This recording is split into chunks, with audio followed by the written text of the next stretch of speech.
In SorareData Strategy Show, I am Andrew Laird. You can find me as Lairdinho on Sorare, joined once again by Sean Newsham, PSU fans too, for today's conversation about game mode prioritization.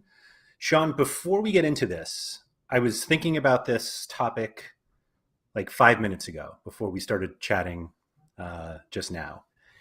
When you and I are in a unique line of business that doesn't require us to do certain things as part of our job.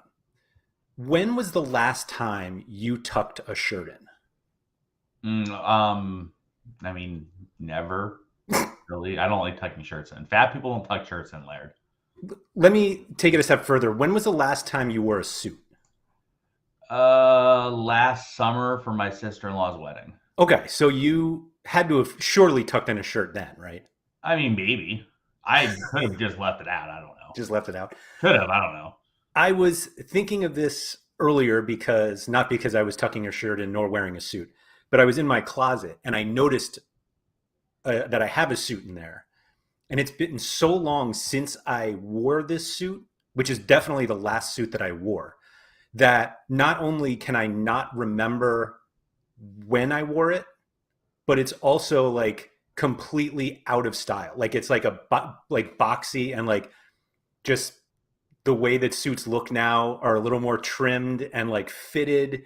And I would just be like swimming in this thing, which is like what we thought looked good back when I wore it. But I actually cannot remember the last time I wore a suit.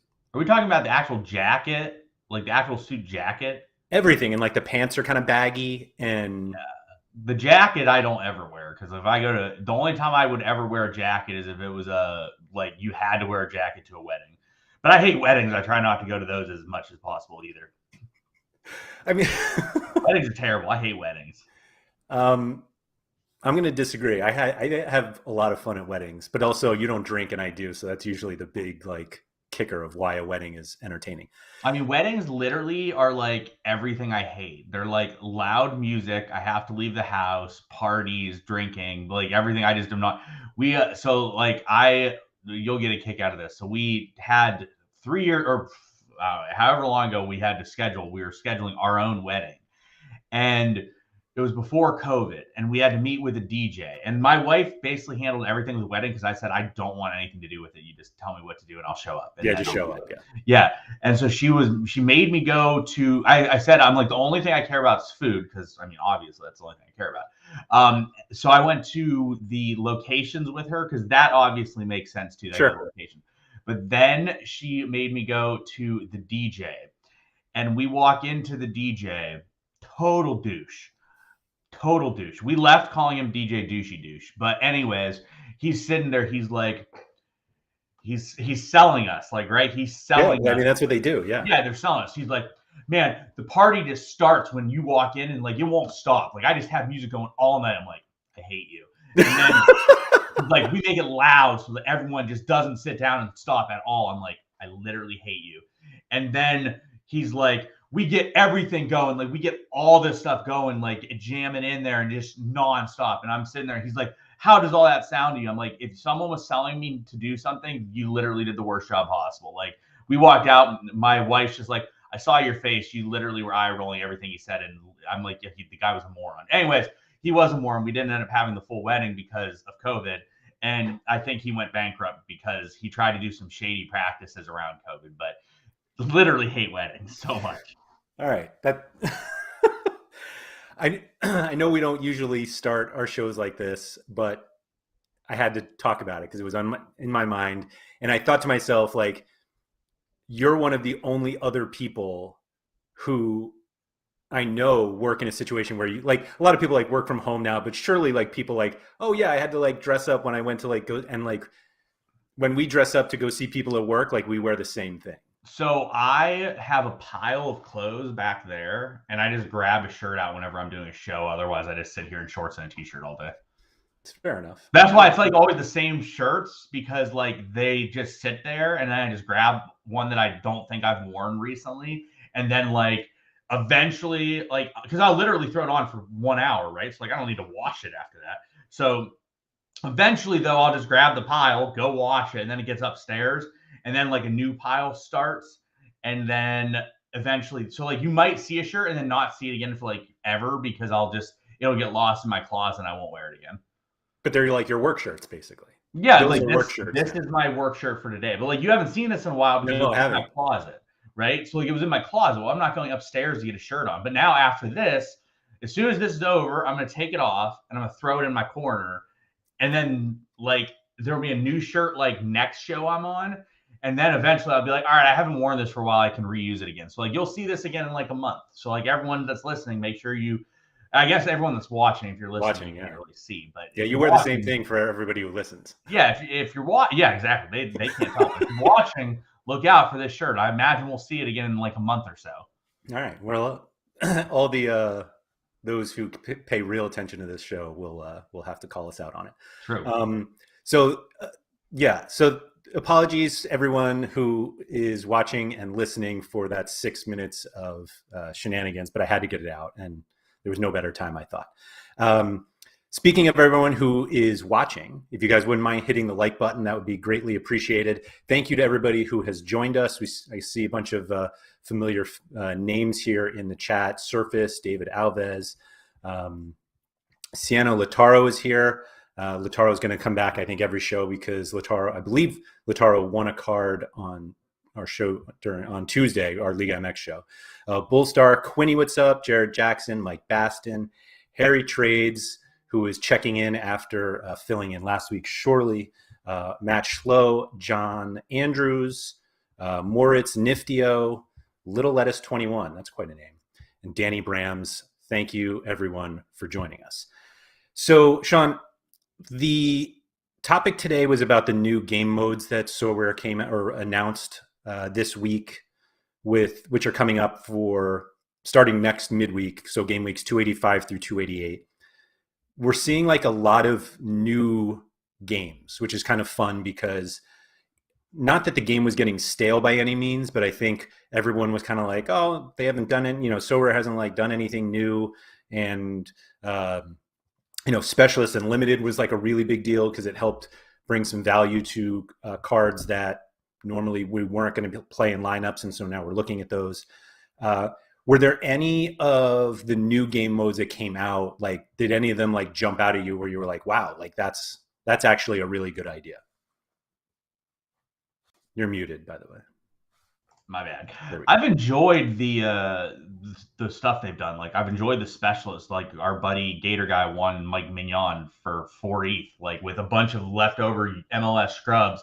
We're on like Friday happened and he was bitching to us that his week was over. That his Carlos Hill lineup was dead. Yeah, and then he had the best week of his Sorare journey. So I think they're really fun because they're not sort of centered around people with massive galleries. Like anyone can go out there and win. Like his lineup last week was literally 5 MLS scrubs, I think, and he won the underdog. Scrubs is such a derogatory term for these guys. It's I don't accurate, remember, but it's derogatory. I don't even remember who he had. Bums, is Bums better? I don't remember who he put in the lineup. I just remember he won and looking at the lineup, and he's like, I just threw out my scraps and called it a day.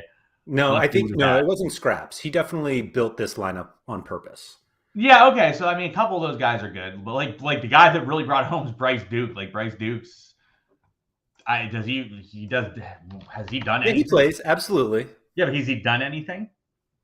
He had an assist last weekend, apparently. Yeah, Bryce Duke. That was the first time Bryce Duke has ever cracked 70. That's incredible. But like that's why it's cool, right? He won. Bryce Duke has been around since like he's played like 70, or I mean, he's been on the bench. Like he used to be on the bench a lot. Obviously, now he's playing a bit more. But like that was the first like really good game he had. He's had 2 other decisives, but that's it. There's literally, but like this guy produced a 4 ETH Mignon for him. So like I find them very cool. The issue for me is like you have to decipher what is the best use of your cards when the week comes up, because like even though they are like posting these, you don't know exactly what card is the best cards, because like for example, like this upcoming week there was the unique kickoff, right? But all it shows is that for the rewards, there are 30 rare cards that will be out there. Well, you don't Yeah. know how good any of those rare cards are going to be. So like you have to wait effectively until you can see how the contest is. Like for example, for me, the special Threekly unique is probably really good because I have some lower end uniques that possibly could go in there and really get a good reward out of it. Now the issue is so like currently the special Threekly is giving out unique and super rare prizes, but I don't know what they're going to be. A Yeah. tier 3 unique doesn't really do anything because like you're looking at like a half an ETH give or take, Mm-hmm. and you're just not going to get much out of it. That said, if you get like a tier 2, tier 1 unique, that's probably last week we saw Bale. That was probably a 5 to 7 ETH card in Bale, which like that makes that division really, really, really important, Sure. and something to sort of go to. But like we've talked about it, like the specialist limited is way better than the underdog limited because your upside is a 20 ETH Mbappe rare or whatever Mbappe. Sure. Whereas like your underdog limited, you're capped at a 2 ETH Mbappe rare. Mm-hmm. So like there's a big difference between those contests.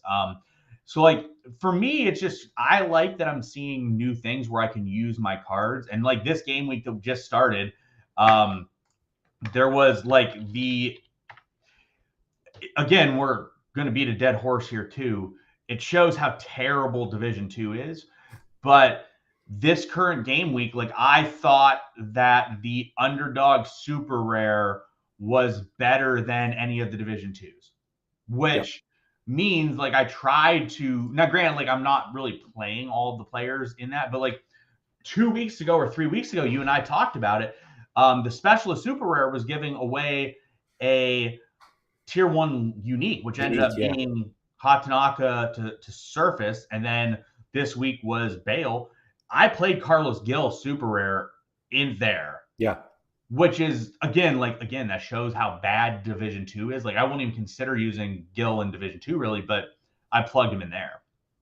Yeah. No, I think that's kind of the whole thing about like where you're prioritizing is that like it's nice to get this schedule ahead of time, but like you really can't make any decisions until you actually see what the tiers like what the tier reward the reward of tiers. But Reward. I will say, regardless of Yes. that part, right? Like, because for me, like this is again, like this is a me thing, and it's not a lot of people. A lot of people aren't going to have this situation, but like this midweek coming up. So I'm not going to look at the limited stuff because obviously, like the limited lineups, like those are limited lineups. But like the super rare kickoff, you need one super rare. That's effectively a full nother lineup that I get to make because of that. Yeah. The unique kickoff, that's a full nother lineup I get to make for that. This upcoming weekend, the special Threekly super rare, that's 3 super rares I would not have been able to use otherwise. The special Threekly unique, that's 3 uniques that I might have not been able to use otherwise. So it's stuff like that where like you're getting, I forget what the special Freshly was in the following midweek, but I really like the idea of the specialist over 32s. I think that's a really good contest. Me too. That makes those worthwhile. The one I get, special Freshly was like It's the anti-Jimmer special. yeah, it incentivized people to have new season cards, which I mean that's fine, but like people already prioritize new season cards because they were wrong. Now there's actually a reason to have them. So Yeah. that one's they're all cool. They're all cool. It's just a matter of like you sort of got to wait and see like, hey, how many good cards are we gonna get versus how many not good cards? Like the specialist over 32 and specialist under 23, they have 60 rares that they're giving away. There's a good shot. There's like 5 or 6 stars in that situation. Stars. Yeah. Which, I mean, if you can get those, that's huge. Yeah, for sure. For sure. I think so what all of this like made me think is if there are better prizes and maybe not even better prizes, but they're like comparable prizes to what we see just in the regular competitions, meaning like what you can win. Not obviously we're not going to get the same volume, but it's possible that people should, I don't think they will, but people like should be like, oh, I actually should play underdog rare this week instead of all-star rare pro, well, not rare pro with the super rares, but like maybe I'll play, if your cards aren't that great, but you play underdog instead of America. And all of this made me realize like, well, you just need more cards, obviously. Like this is forcing people to like have more cards because more competition is enter. Forcing is not the right word, but you guys, you know what I mean.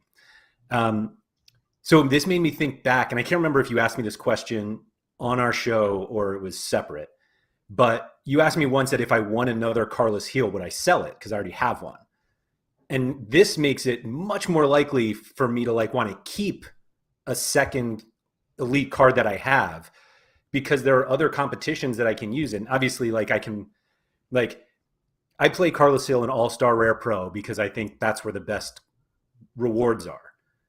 And I'm like, I don't want to have to play him in America Rare Pro if I had a second.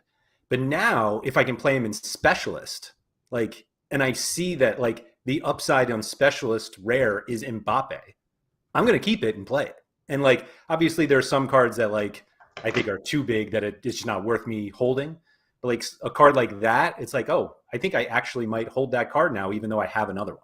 Yeah, definitely. I mean, even like I think if you look last week, like Mbappe and Haaland were not available in gas, but they were available in the challenge, like the specialist and the underdog. So all of a sudden, you might be interested in doing that instead. So I will say something you do need to note though is like this week with the underdog, they're giving away a tier 0 super rare. But like their tiers are different than the normal tiers. Like the tier 0 super rares that they had, there was only 3 of them. It's like the bottom of the star tier. No, it's not even a star tier. Like I don't think that like Marvin Hitz isn't a star tier. But like regardless, like I'm still getting if I win one of them 2 to 3 ETH. Yeah, that's probably more than I'm getting if I win any of the Division 2s. For sure, like no doubt though, right? Yeah, no doubt. Like all of them were better than any of the Division 2s. Right, and so it just makes you like really look at the competitions each week and be like, if you're somebody who, and I think everybody should do this, and I think a lot of people don't, but if you're like, what is my realistic upside in each of these competitions? Like we should see fewer lineups in the regional competitions and more in these specials because the upside is there. Somebody didn't note it. Who was it? Joshua said the only issue with the over 32 and under 23 specialist leagues, which I have up on the screen here, is that they got rid of the regular specialist. I think all of these are just like, they're obviously just kind of one-offs each week. So like, I would assume that that's not staying. And so we get regular specialists back, but it's fun that they're like trying these new things out. It's funny that they always do this in the summer because they don't want to like ruffle any feathers with the European cards, but it's fine. I'm happy to compete more with these things. And yeah, why not? Yeah. Surface posted really wrong comment about the 2 of the 3 super rares were horrible. I mean, you have a 60 average U23 forward. That's a good card. You have a 19-year-old goalie who's starting, who I think is probably locked in, but not 100%. That to me is a good card. And then Hitz move to what, Basel? Yeah. Yeah. So like maybe. He went to one. I forget which one. He went to one of the top clubs in Switzerland. So like that's a good card. Like it's selling. Like his rare is selling for about 1 ETH right now. So like his super is probably in the 2-ish range. Yeah. So like it's but like as you see here, like they're not. He's not a tier 0. Like he's right below the tier 0 line. Yeah, so like Swiss Mafia and Moritz said that he went to FC Basel. Yeah, so, like, yeah, so like they're like, look, are you winning Mbappe? No, but you're winning a card that is at least probably 1.5 to 2 ETH as the worst of the 3. Like the other 2 are probably better cards than that, slightly. So I think that's something to at least put into your thought process when you're making lineups. Yeah, absolutely. So this other point that Joshua brought up about the over 32 and under 23 specialists is that the rewards are all DNPs. Do you take that as all awful cards or truly like valuable DNPs? Like we see every young Ajax backup goalkeeper. I don't even want to call them backup goalkeepers, but Ajax have like what feels like 15 20 and younger goalies that are all like half an ETH because nobody knows what's going to happen with them. Do you expect those kind of rewards in those competitions, or truly just like this guy Willem Jansen who just retired and never playing again?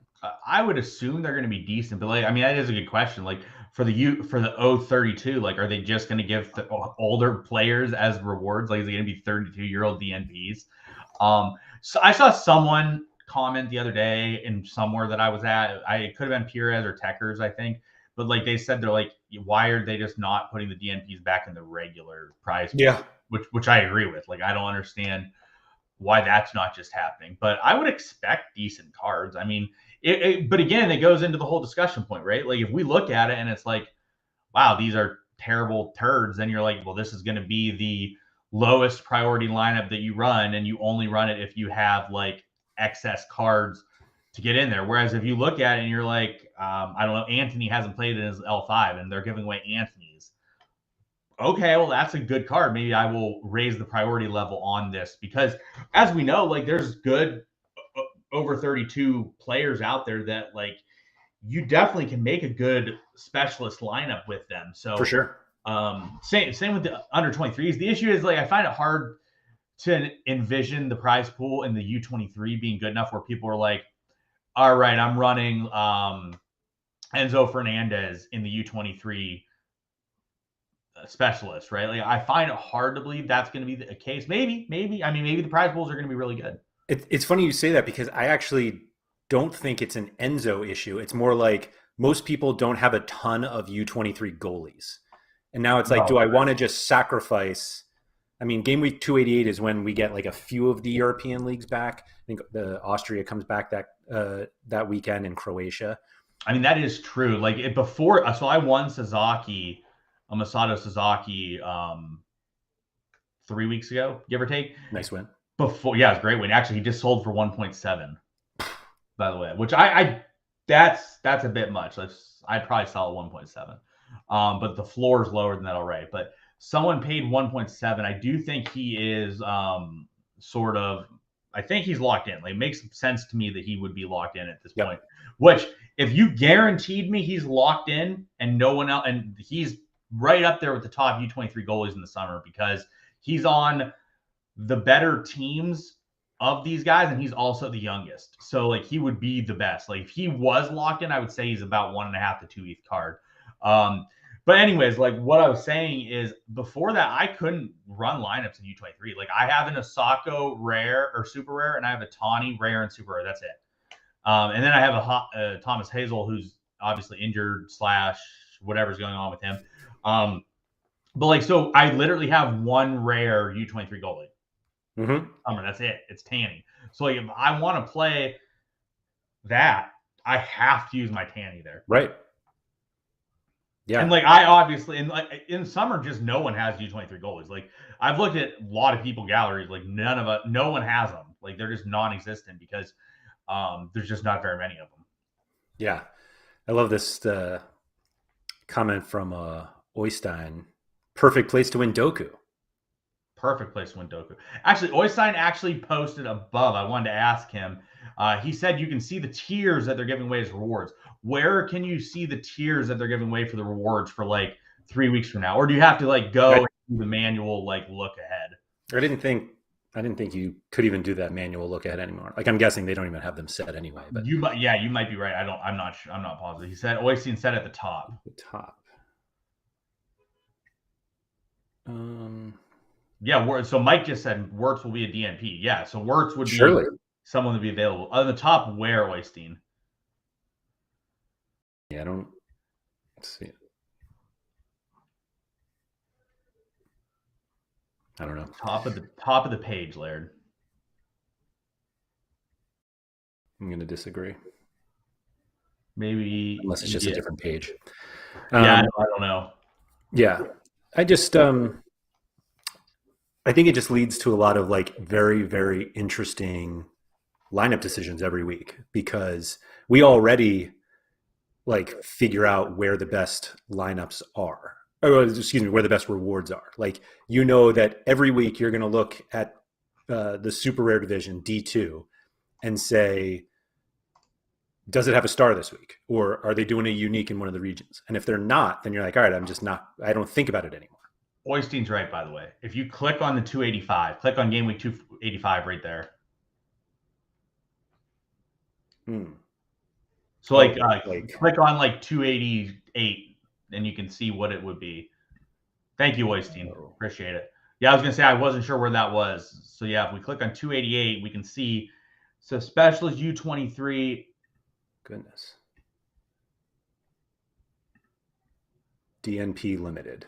Like that's all it says. But that's not what they're giving away per the calendar. So this just feels like another Sorare related issue. No, that seems they're giving away limited. I don't right now. What? That seems right, doesn't it? 60. Whoops. No, because they said they're giving away rares for the. They said for the specialist U23 they're giving away rares. Yep. So it doesn't seem right. See? Right. Yeah. But so like that's so I guess they made a new tier though. So they're making a DNP tier. So you will have to look at what's in the DNP tier when it's there. But yeah, so theoretically the DNP tier should be like the way that they should be able to have tiers within a DNP tier. Correct. Yeah, Mike was just asking, how do you think they tier the DNP cards? Like I think they tier non-DNP cards by just valuations, and they should be able to do the exact same thing. Yeah. Like you'll know for DNP players that like trade often, or at least often enough. Doku should be one that is like a tier 0 or tier 1 DNP. Yeah, so we look at 286. So this is what stuff is getting. Obviously, everyone knows what the limiteds and stuff's getting. So special Threekly is getting 20 cards. The special super rare Threekly is getting 2 tier 1 super rares, 4 tier 2 super rares, and 3 tier 3 super rares. The unique one is getting 1 tier 2, 2 tier 3 uniques, 5 tier 2 super rares, and 12 tier 3 super rares. So we can come up with a better system. None of those are super viable to me. Yeah, there should be a better system than that. But like none of those are super like, okay, that's a good card that I could win. Like the tier 2 unique is the best card you can win. And it's like, I mean, you're probably looking at like a 1.5 ETH card, which again, like that's fantastic. It's just not what you're doing. And then the special tier 1 super rare is pretty good. Yeah. So like, that's the problem though, right? So you just, based on what you just said, the specialist super, the weekly, the Threekly super rare is better than the unique super rare or the unique Threekly. So that's flawed, right? Yes. Yeah. So like that's part of the problem with how they do things. Well, I mean, it's basically, is 1 tier 2 unique better than a tier 1 super rare? And the answer is like it depends. Close. That's probably close. Yeah. It's probably it's probably close. I mean, the number of people who are entering the Threekly unique has got to be low. Yeah, I can't imagine there's many people. It's probably a free card. Maybe that's what John is doing. You're so bad. R.I.P. Nellis. Poor Nellis. Nellis, just so you know, Laird makes fun of you more than I do on these shows. Oh my goodness. And you know it's true. Let's think of who actually speaks about anything and how. Anyway, whatever. I know, that's why it's surprising, Laird. Get out of here. The special freshly gives away 3-star rares, 12 tier 1 rares, 15 tier 2 rares in 287. And then 288, we obviously just went through the specialist over 23 and U23 stuff. So definitely makes decisions possible for sure. So like, yeah, if I look at like what week was the specialist? So the special Threekly unique, there's just not going to be, I mean, there will be 30 to 40 lines. Plenty of people are going to enter. Yeah, there's going to be 30 to 40 lineups. People might prioritize it. Like I might prioritize that over maybe like an Asia D1 because like maybe I'm like this is a better option for me than the other option. So like it's definitely possible that that week I will throw in that and be like this is more important. But the Threekly, what's the Threekly been? Has it been under 50 or has it been under 55? What's the Threekly been? 50. So like having a lot of stuff under 50 is also tough. Like there's not tons and tons of uniques under 50 that like people own and are like, oh, interesting. Especially because they tend not to auction them if they're that low. Yeah, so Surface makes the great point, right? Like he has a few meh uniques, but he has to pair them with super rares, and he can't really compete in D1. So then he's down to D2, which is terrible. So it might make more sense for him to just jam them into the weekly, threekly, whatever, because I can't keep up with the names. There's just so many freaking names. It's getting like, so I loved this, and I was talking to somebody about it, and I'm like, they do so much to help new users get more comfortable with the complexities of this game. And I feel like everyone made such a big deal when they changed the lobby, not to the current lobby, but the previous one, when they put it all by scarcity. And we were like, this is ridiculous. And then it turned out that like it made sense for newer people. Then they changed it again. This just gets super confusing, I think. And like, I love that they're trying stuff out now, but I just worry that it's like, okay, so here's the calendar again for the next 4 weeks, for the next 4 game weeks, and every game week's going to be different. And so, like, plan all you want, but this week you need cards that are less than 40, and next week it's between 40 and 45, but the player has to be 33 years old as of July 1st, and you can't have two guys from the same team. Like, it gets really complicated. And maybe I'm just slow, but like it feels like it's complicated, and I've been here for a while, and I feel like I have enough cards to like enter a lot of these things. And certainly if they're looking for more strategy work from us, they nailed it. Mm-hmm. It's definitely there. Like there's definitely a thing, but like, yeah, I mean, I think it's more of a, yeah, Josh mentions, he's like, if we're struggling to understand it, imagine the new users. Like, good luck. I mean, have fun. Like it's very confusing as it is. It's very complicated, but it being complicated makes it interesting, right? Like that's to me is what makes it interesting. Yes, Max just literally just said that. What to me makes it interesting is the fact I got to think every week about like, do I prioritize this or this? Like, do I prioritize this or that? And then you have to sit there and as you're making your lines, be like, well, if I do this, I can't do this. So should I do this instead? So it makes for lots of decisions. And also it makes for the ability to be like Surface. Surface has 3 great uniques that you can play in the unique 3 league, but he doesn't really have the ability to compete in D1. So he's like, that gives him a perfect chance to actually compete at a high level with people by doing it there. So I think it's very interesting. I think that it's definitely somewhat worthwhile. So like that's going to be interesting. Raheem asked about the Ultimate Champions and Football Club and other spaces. I don't like Ultimate Champions from the pure fact that I just think they're going to have a lot of legality issues. I think they're going to get just smacked down at some point. So I haven't touched it. I'm not really interested in it because of that. Football Club and like Footium, those are interesting to me. But at the same time, they just take a lot of time and effort to sort of look through. And Sorare to me is still the best platform. Nothing else really compares with Sorare in terms of like what you can do with stuff. That's fair. So I can't remember who I talked to about this, but like when Specialist and Underdog first started, somebody brought up to me the fact that like it's possible that new users could just play those because they were like, oh, the underdog cards are obviously cheaper because they're not the highest scoring players. And so if you like are somebody who's like really excuse me into scouting and you don't want to like spend a ton of money, like you could actually just play underdog every week. And obviously like once those players move to 51 L15 or whatever the number is each week, then we see their prices drop considerably.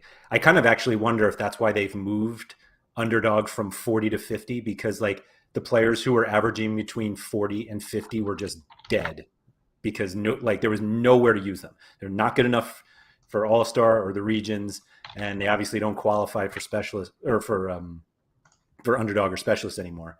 So I guess it just seems like I'm putting in players in underdog that seem like they're too good to be there. Obviously the scores are the reason, so they haven't been that great.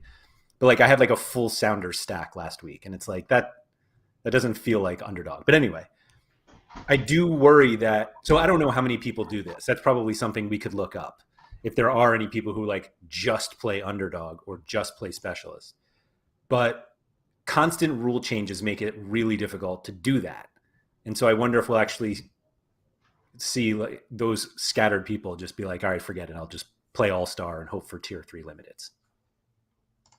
Yeah, I mean, yeah, if I'm a new user, I'm still playing. Like, if I'm coming onto the platform, I'm playing Gas 4. Like, you can make a threshold team if you remove goalies. So, like, you still have a month, right, to hit some thresholds. But realistically, like, you need a goalie. But, like, every other position you can get, like, you could get for, like, 0.3, you could probably make, like, a threshold team. Like, is it going to be good? No, but you could probably get the job done. So, like, if I'm a new person coming in, I'm literally putting an ETH on. I'm making a threshold team, and I'm just going to churn my thresholds because it's realistically going to be pretty consistent that you're going to hit thresholds. And with thresholds currently being 0.047-ish, like, you need 20 thresholds to pay off your investment, or like 22 or whatever. You're going to do that pretty rapidly, I think. So, like, I think that there's a situation where, like, if you're coming in, you still should just be playing Gas 4, and, like, that's your preference. But I don't know. People have fun in the limiteds. We've talked about it before. Like, I do have my limiteds, but I also think that if you're jumping in limiteds, you're just, like, capping your upside tremendously because you're just not going to keep up. Like, the problem is so like limiteds, right? If you look at Mbappe and let's give him like 10-year career from when like Sorare started to like when it ends, or when like his career ends. Like, obviously we expect him to play longer, but he can only have 1,000 rares. Limiteds though, he's gonna have like 100,000, or he's gonna have like 10,000. Sorry, he's gonna have like 10,000. That's so many freaking limiteds. You need so many people on the platform that like want to have his card. So like I think limiteds are just going to be the lower stakes stuff, and by not playing the rares and other stuff, you're just completely capping yourself out of the project if it really takes off. Like, the project really takes off, like, yes, you will still make money, but you're going to make so much less than you would make in the other scarcities. So I don't want to say I completely disagree, but I'm not sure how I feel yet of that, because I'm not sure that just playing for threshold, and I realize like if you have a threshold team, you can play, like, obviously you're in contention to win bigger cards, but like most lineups that are made for threshold aren't really competing for good cards.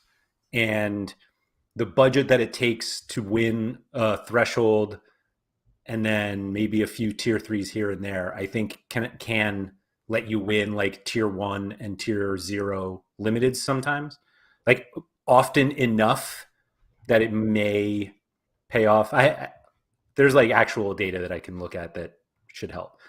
But I have up on the screen here, and apologies for those who are just listening to the audio, but I have 2 charts that are in our latest newsletter, which I'll plug right now anyway. If you guys are unaware, we now have a weekly newsletter that goes out that covers kind of different things every week, like one of our new tools or features, and then it kind of spotlights one of the features that we have on the site. And then there's usually some sort of analytical section. This week's one was about E-threshold teams. And I will say that Simply Alex brought this topic up to me as I was working on it. So I was like, oh, all right, this sounds like something people may find interesting. But it was basically about like, there's so many commons that are involved in the rare competitions right now. And I think people are not really prepared for the change of when those are no longer going to be eligible. And I don't think we have a specific date for that yet. Sometime in August is what we were told, if I remember correctly.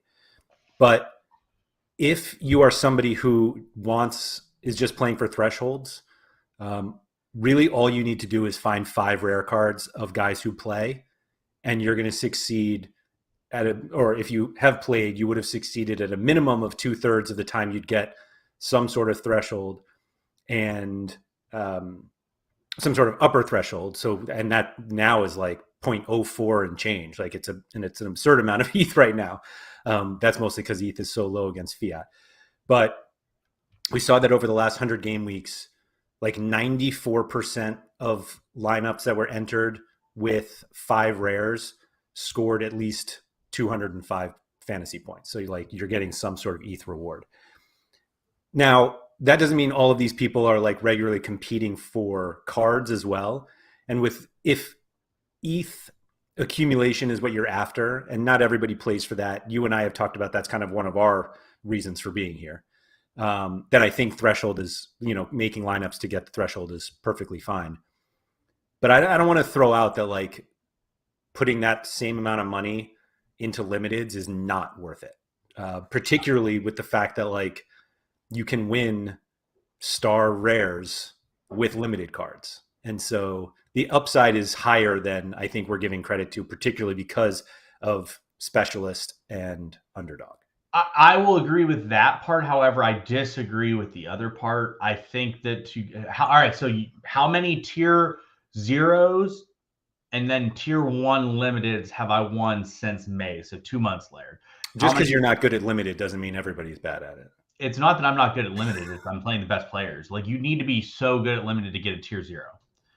Like you need to have such a huge week realistically to get a tier 0 where like it's just very difficult. I think you're looking at it rationally, which is not bad. No.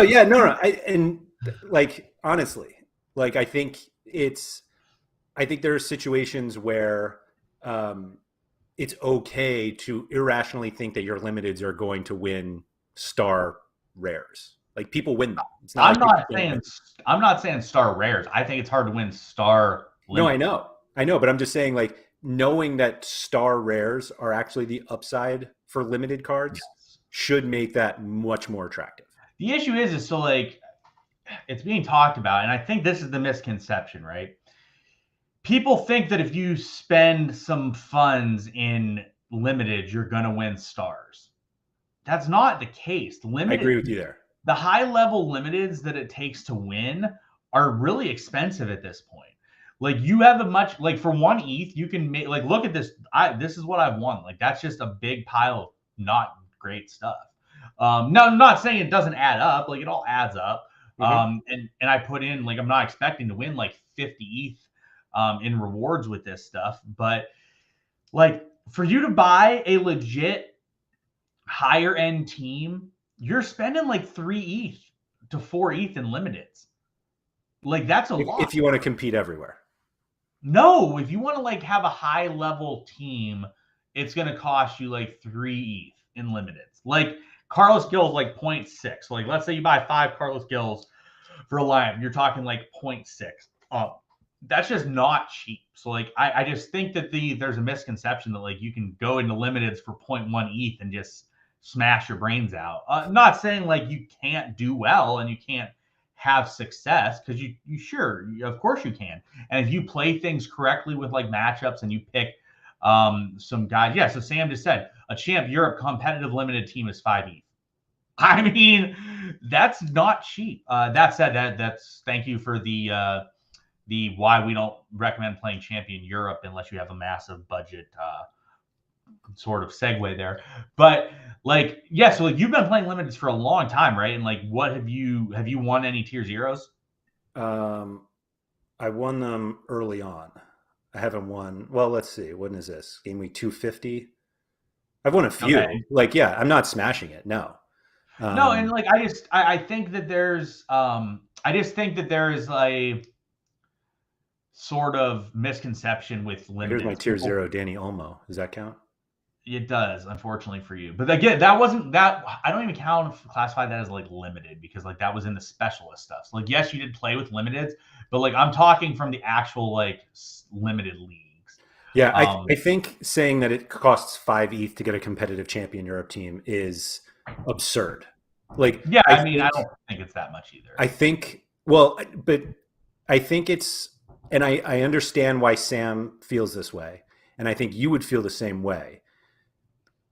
Building a competitive team in limited does not mean that you are competing for first place every week. And like, that's what you guys do, which you should do.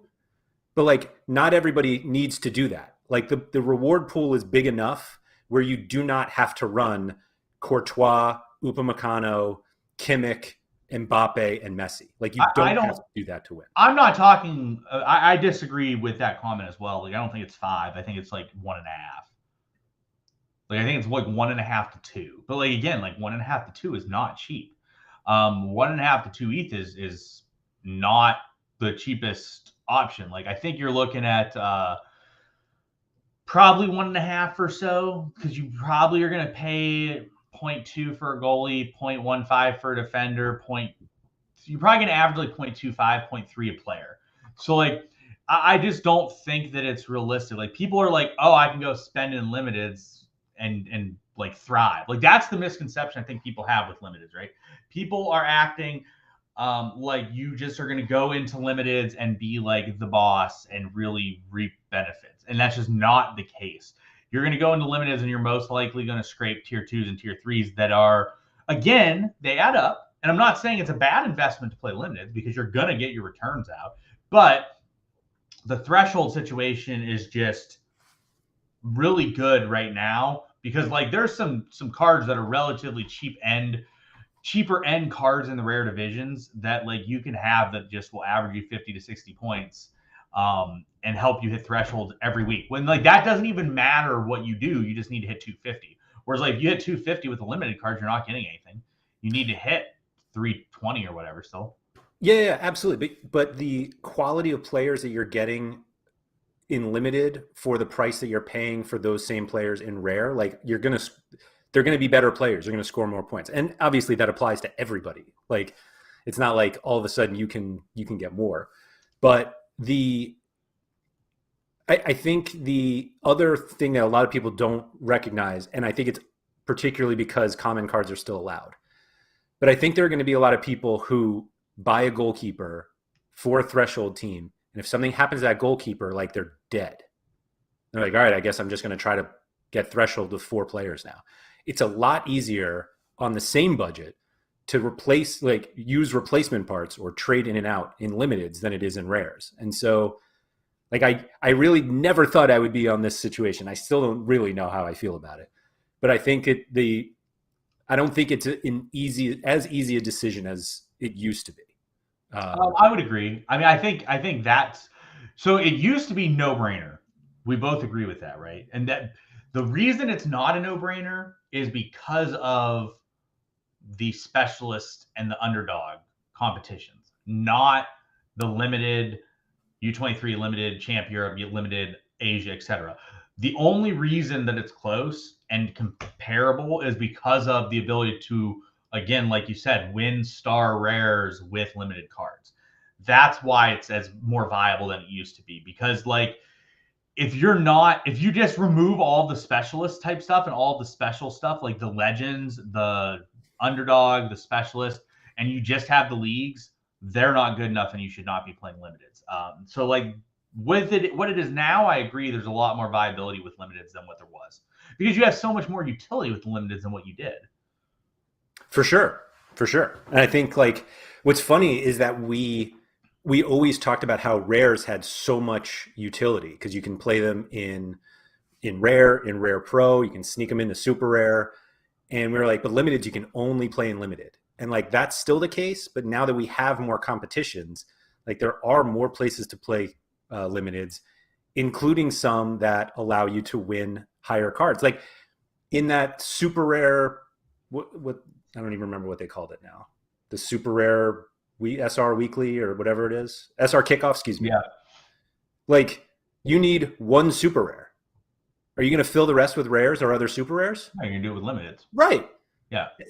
And so not only that, do you think that means that we're now having fewer of those? Because I assume you're not going to like just throw in any limiteds there. Like depending on what the actual rewards are, you're going to see good limiteds in there. Correct. But that's why the good limiteds are expensive. Like Sure. The idea, I guess the issue I have is right. So Surface talked about people want to buy the limited so they can run the Mbappes and Neymars and Kimmichs of the world. Well, my counter to that is like you're still paying 20 ETH to run Mbappes and Kimmichs and Courtois and stuff repeatedly. So like, are you really even achieving the goal of like playing for cheap? No, you're still playing for a lot. you're just now playing the lower stakes with a lot instead of the higher stakes with less. It's a weird, the whole limited situation to me is, I don't, I understand getting like lower level like limiteds. Like I understand playing with like tier 1 limiteds and whatnot, but like the point is within the limited division, I'm strictly talking the limited divisions, you really, really need these super high end cards to compete. And I know you're saying you don't need that to like compete and like win rewards. That is true, but the problem is in limiteds, to get cards that are like valuable, aka worth more than like a threshold, you need to be getting tier 1s.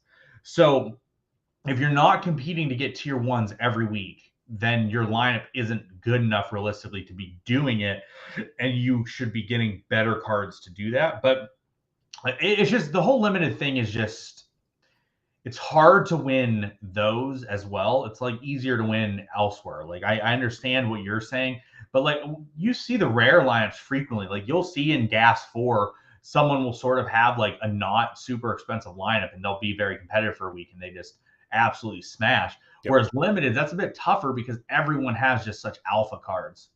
Thank you, Yowza. It's no one has a better kit than the Croatian national team. They're such a good kit. I don't disagree with that. I think the difficulty in trying to compare the situations is there are a lot of people who play alpha cards poorly.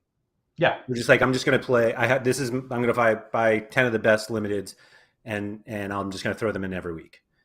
And if I win, I win. And if I don't, whatever, at least I have the best cards. But like, there are really good cards that we know. There are really good, really expensive cards that people play that you and I are like, that guy's not worth it. And so they play, they go out and play them. The number of people who are like, oh, I'm going to play Donnarumma and Hakimi this week. And you're like, oh, it's a Navas week. And it's like, all right, well, all of those lineups are dead now. And it's like I think there is more opportunity in limited because even if you don't, like if you have your all-star rare budget and you're like, I'm going to spend this to get my threshold team and I'm just going to grind ETH for the rest of my life. Or you're like, let me put it into limiteds. You can either make some sort of, I don't want to call it like a super team because you're not going to get the alpha cards with a threshold budget. But you can make one very good team, or you can like spread it out a little bit. And now you're like increasing your chances that one of them hits. Now, 5 mediocre limited lineups, I will not tell you is better than like one good one. But it just feels like the opportunities to win the higher end cards, if your week goes well, may like that reward may be better than the risk that you buy, let's call it 8 rare cards, because you really can't only buy 5. But you're probably only buying one goalkeeper. Like the risk that something happens to that goalkeeper and now you're dead. Whereas unlimited, like you can take the hits more at limited. No, I mean, I agree with that. I mean, here's the thing too, right? Like I thought limiteds were stupid. I thought they were dumb, made no sense. No, not dumb, but like they made no sense. Like to me, they made way less sense than playing threshold. Yeah. But I obviously changed my mind because they brought in the specialist and the underdog and the legends tournaments. And I was like, these aren't stupid anymore. They're worth the investment.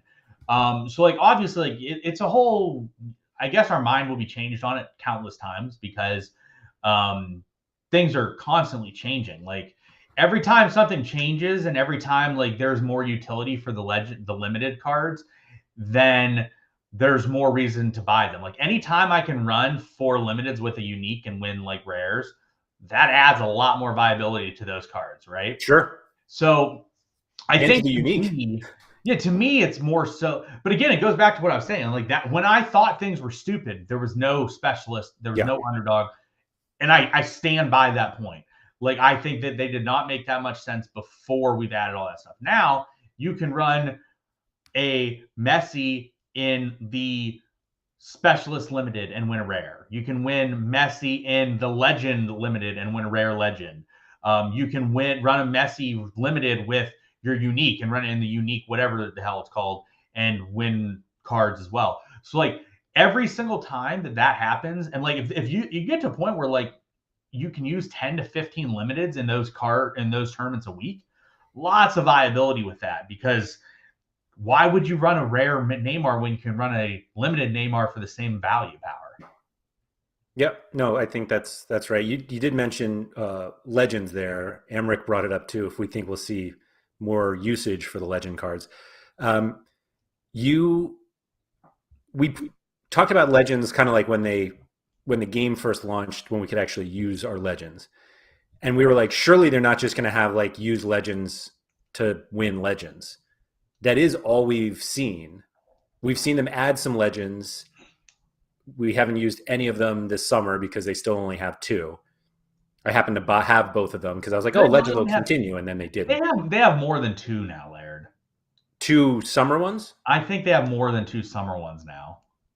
I don't think so. It's not a significant amount, but I think it's more than two. Isn't it just Pirlo and Mascherano? Well, Maradona. And Maradona. Right. So we have three. So so the game week should be open. There's like, more than three too, though. But I mean, there's not many.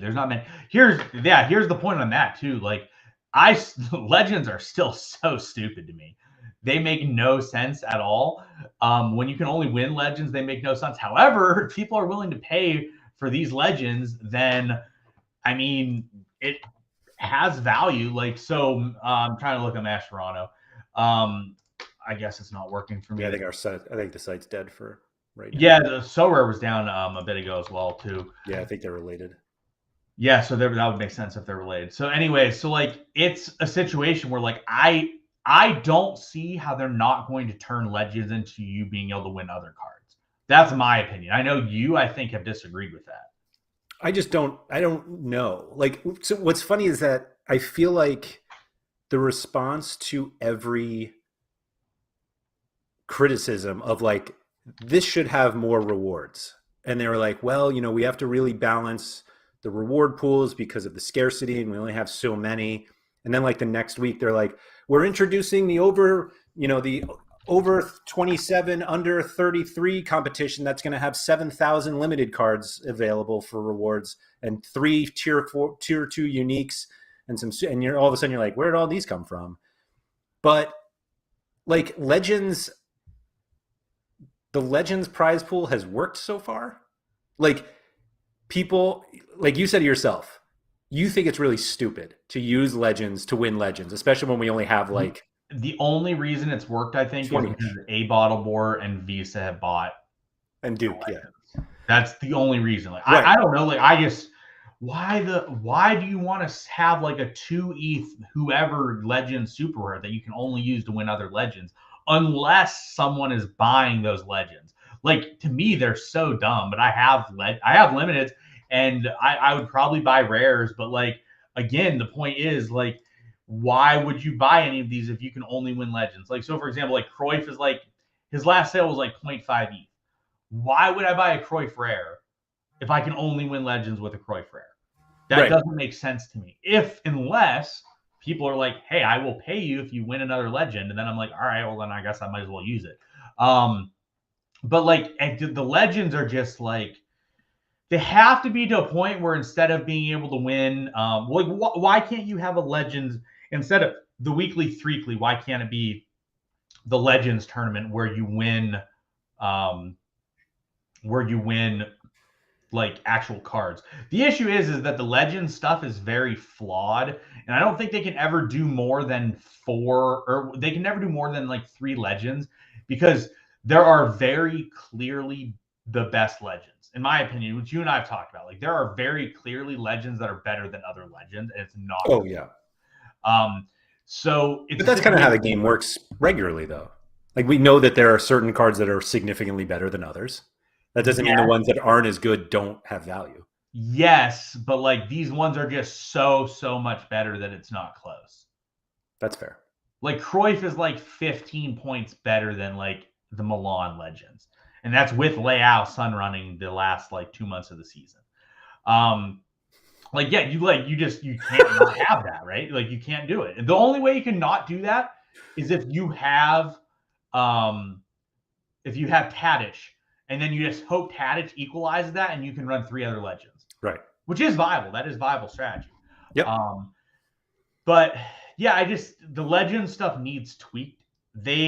Again, I think you talked about it with Black on one of your shows, since I listened to all your podcasts recently on my flight the other day. There you go. You guys talked about it where they just had no idea what to do with the legends. They dropped the legends and just had no clue what to do. And like rightfully so. Like I remember telling you when the legends came out, I told you this is the dumbest announcement they've had up until that time. It was absolutely moronic and it did not make any sense. And I think they released it and were like, do you remember Nicholas's tweet? Nicholas said, like, this is the most exciting and cool announcement. Yeah, he was like really excited. And it came out, I'm like, this is literally asinine. And it made no sense. And it didn't. And they're trying to figure out how to do them. And I think that they have done them to an extent. I think that they have like worked their way towards doing something, but at some point you can't just give away limiteds for limiteds. Or legends for legends. You have to give away actual cards to be able to play in other game modes. Otherwise, people are just not going to care about it. But people have cared about it. Like I feel like it would be different if like nobody was playing and like the volume of these cards was like nothing. But like you look, like Cruyff's limited cards sold yesterday. Like there's plenty of volume. So here's my counter to that. People care because they think they're going to eventually give away other cards. So people are buying them now thinking that's going to happen in the future. No different than when people buy, like, do you remember when like the rumors came out of like so-and-so would go to like somewhere covered and they weren't covered and like their prices skyrocket. Like I kind of view the legends as that, is like people view them as, I'm not saying everyone, I'm sure there's some people that actually like the legends cards, right? Like some people I think probably are like, oh, it's cool to own a Cruyff card, but I can't imagine it's that many. I don't know how they feel about it. Somebody brought up, who was it? Yowza here, asking if we thought the Sorare wanted like the collection aspect to start. I think there's part of that. I think the one thing that made me think that wasn't the case was the Pirlo NYCFC card. And I feel like everything before Pirlo was like, here's a legend in a team that he had like a legendary year with. We're going to do this whole video about how it was so great and wow that team did and why he's a legend there. And then they were like, and now we have this Italian legend for New York City FC who had nothing really happen that year. And he was generally awful. Now, granted, like I like New York City FC and I thought it was really fun that Pirlo was there. But he's not an MLS legend. He's certainly not a New York City FC legend. But they were like, no, it's a Pirlo legend card. And it's like, I don't think anybody who like loves Pirlo and you're like, I'm going to get a Pirlo shirt. I don't know many people are buying the New York one. And that's when I was like, now that made it feel like it was more built for the game, which is fine. But it does feel like it kind of like throughout the collectability, because I don't think anyone really wants to collect a Pirlo New York City FC card. So Lyndon answered, which I have. Lyndon answered the question that we had. He bought the legends because he believes they will make good on adding future utility beyond winning other legends. Game Jam. Yes, effectively Game Jam. I think a lot of people are doing that. Like, it's probably worth it to do it at this point. And again, like, they're selling. So if they are selling, winning them is not bad because you can sell it. So it's a situation where, like, I do think there is some viability in the cards. Like, yeah, you look at Pirlo. Like, this Pirlo Legend is actually a pretty good card to be completely honest. It's a good card in the summer when we should be having. No, it's a good card. I mean, you're never playing this over any of the others. Yeah, you might. What mids are there that you're going to use, Laird? Gullet. Yeah, but if you use him, then you can't use the Ronaldo PSV card, which also is a decent card. It's fine, I'm using Cruyff. But like, you look at it, like if we're saying Hullet's last 40 is 78, I think Pirlo has.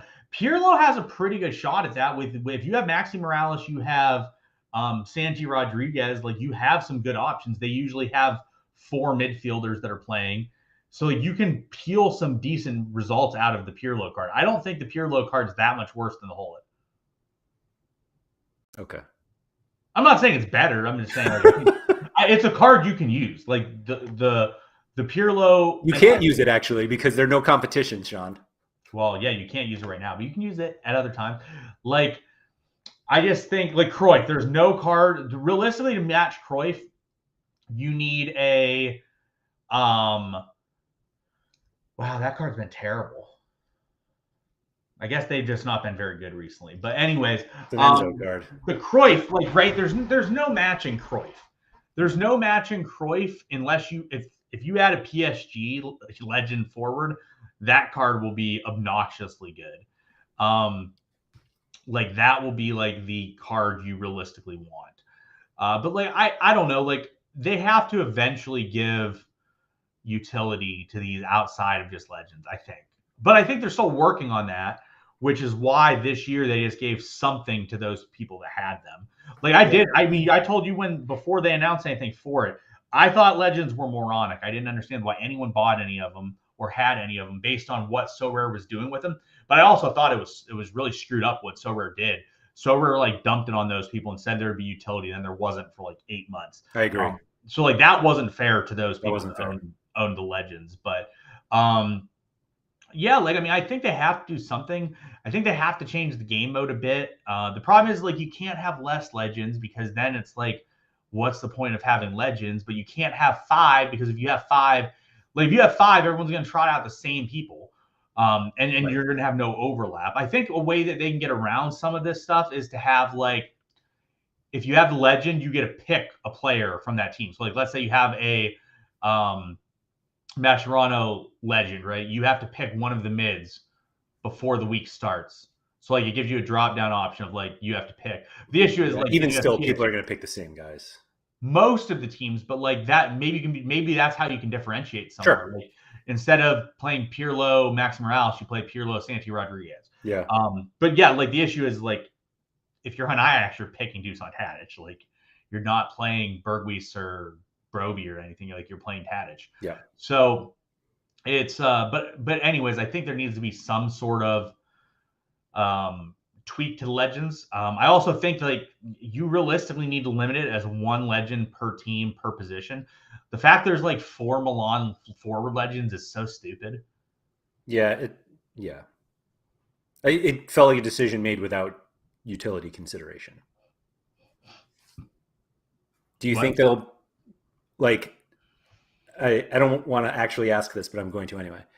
Do you think that the legends, and I don't mean like when it actually goes live, or I mean in reality when it goes live, do you think the legends will be eligible for the over 32 specialist? They shouldn't be. That wasn't my question. No, I'm going to say no, but who knows? It's the same question. Like the same question. Do you think they're eventually going to let legends be played in regular SO5? No. But we've seen though that they don't show up. What I'm worried about is that they're just like, oh, filter over 32. Here we go. Yeah, I mean, they shouldn't, but who knows? I mean, it wouldn't be the most absurd thing I've ever seen, ever. Max says that Milan should have more legends, not less. Well, yeah, I can't argue with that, but yeah, it is fair. Like literally when you look at it, you're like, well, these 5 guys all get the same exact points. That's so stupid, but is what it is. Like eventually the real conundrums come when you have like if Ajax gets a defender legend, and then it's like, all right, do I play this one or this one? Because both are great, but you can only play one of them. Yeah. That comes a little bit more, but like I hope legends never end up in anything other than special tournaments, but they should have those special tournaments open more frequently than they do. Like at one point at the end of the summer, it's going to be like once a month. Like what's the point of that? If it's once a month and you can only win legends. Still waiting. I will say, so here's a question for you that I'm curious on, circling back about 20 minutes in our discussion. When they remove commons, will the prize pools change at all? I have my thoughts on what it should be, but I don't know if that's going to be the answer. I think the should is no, and the answer is yes. Correct. That's what I'm thinking too. The should is they should definitely not change at all.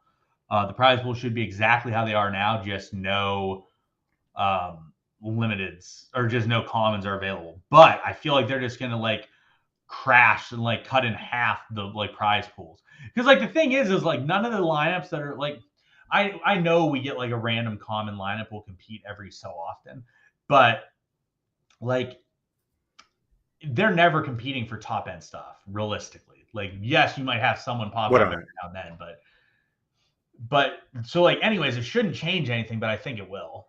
Yeah, no, I think it definitely will.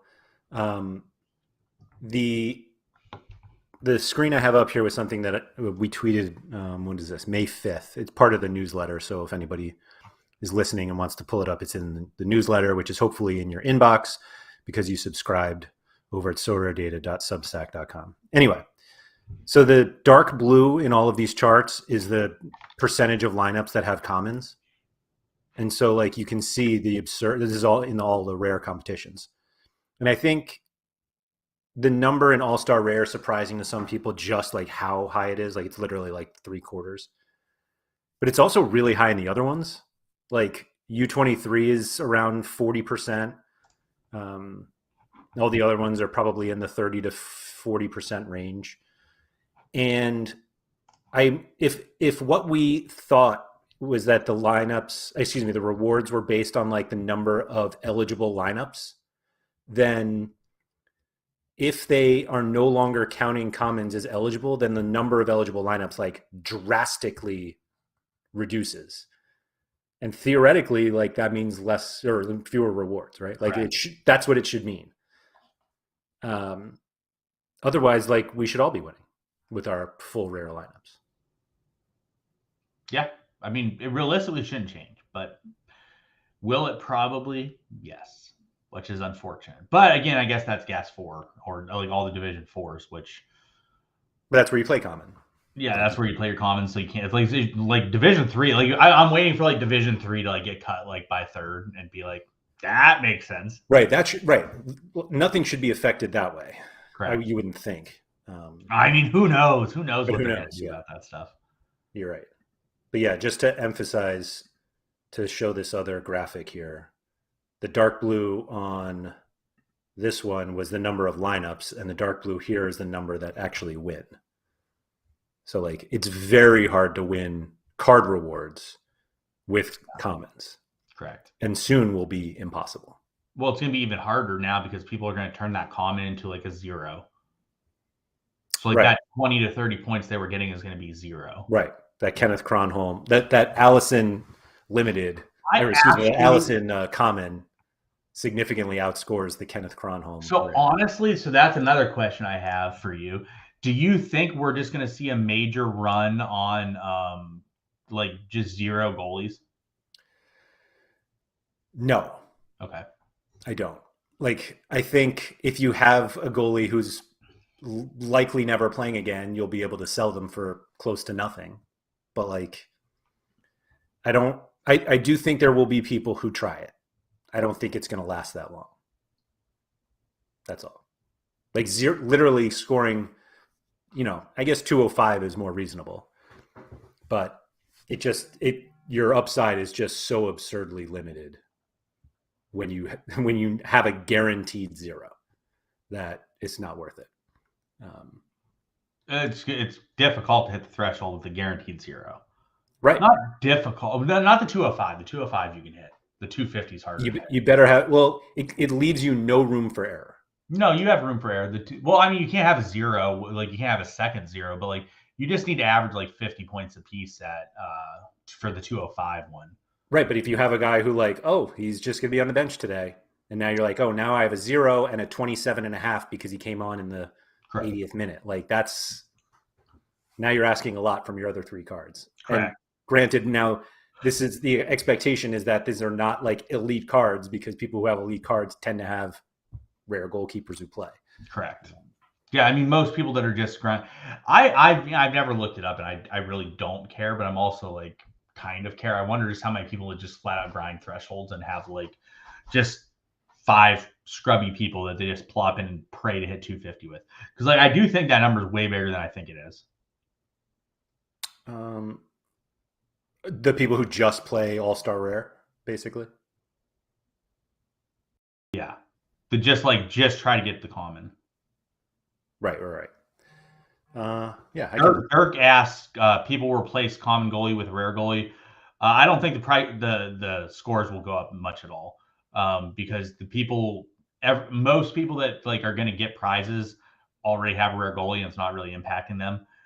People that are going out and buying a rare goalie now, like their lineups are probably just not the best. So I don't think we'll see if the prize pools stay the exact same. I don't think there will be any impact on scoring. You need to get tier 3. Do you? No, no, I don't. I mean, maybe it ticks ever so slightly up, Yeah, but like like a small the yeah, the surely we don't get the same number of people.